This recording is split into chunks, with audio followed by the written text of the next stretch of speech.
Assalamualaikum warahmatullahi wabarakatuh. Hai teman-teman, perkenalkan nama aku Salsabila. Aku dari SMP Negeri 7 kelas 9B. Hari ini aku akan membahas materi tentang teks cerita fantasi. Pastinya kan udah nggak asing lagi sama teks cerita fantasi.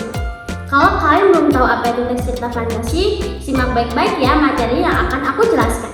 Yaudah, tanpa berlama-lama, ayo kita masuk ke dalam materinya.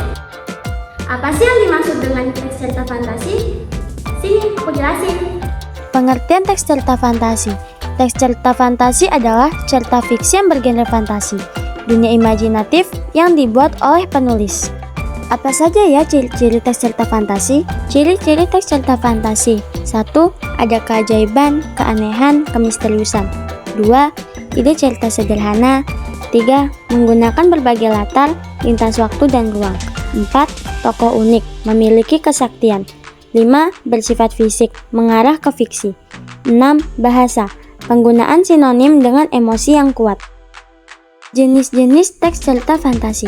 1. Cerita fantasi total dan cerita fantasi irisan. 2. Cerita fantasi sezaman dan cerita fantasi lintas waktu. Struktur teks cerita fantasi dibagi menjadi 3, yaitu orientasi, komplikasi, dan resolusi. Orientasi.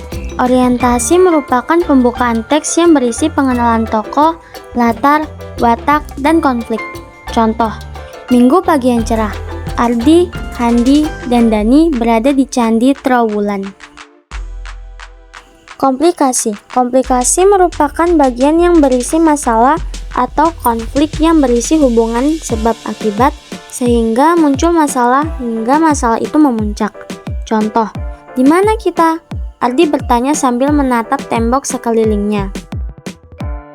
Resolusi. Resolusi atau penyelesaian merupakan bagian penutup yang berisi penyelesaian masalah dari konflik yang terjadi. Contoh, mereka bertiga bertekad menyelesaikan tugasnya tepat waktu. Apa aja sih unsur-unsur dari teks cerita fantasi itu? Unsur-unsur kebahasaan. Kata ganti. Kata ganti adalah jenis kata yang menggantikan nomina kata benda. Penggunaan kata ganti dalam cerita fantasi adalah kata ganti orang pertama, aku, saya, dan kata ganti orang ketiga, mereka, atau nama orang. Contoh, mereka segera ke sana. Penggunaan latar. Penggunaan latar dalam teks cerita fantasi dibagi menjadi 3, yaitu latar tempat, latar waktu, dan latar suasana. Contoh, saat tengah malam, Ratu menangis di kamarnya. Konjungsi temporal. Konjungsi temporal merupakan kata hubung sebagai penanda urutan waktu. Misalnya, setelah itu, ketika, sebelum, bersamaan dengan itu, lalu, kemudian, akhirnya, dan lain sebagainya. Contoh, setelah buku terbuka, aku terseret ke masa lampau. Penggunaan kata atau ungkapan keterkejutan. Penggunaan kata atau ungkapan keterkejutan berfungsi untuk menggerakkan cerita, memulai masalah. Contoh, tiba-tiba seorang alien yang berukuran lebih besar datang. Penggunaan dialog atau kalimat langsung. Penggunaan kalimat langsung ditandai oleh 2 petik ganda dan disertai keterangan penyertanya.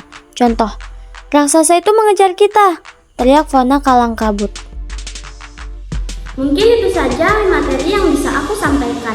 Dan mungkin jika ada kesalahan kata atau hal-hal yang kurang jelas, tolong dimaafkan ya teman-teman. Sekian dari aku, terima kasih dan sampai jumpa. Wassalamualaikum warahmatullahi wabarakatuh. Bye!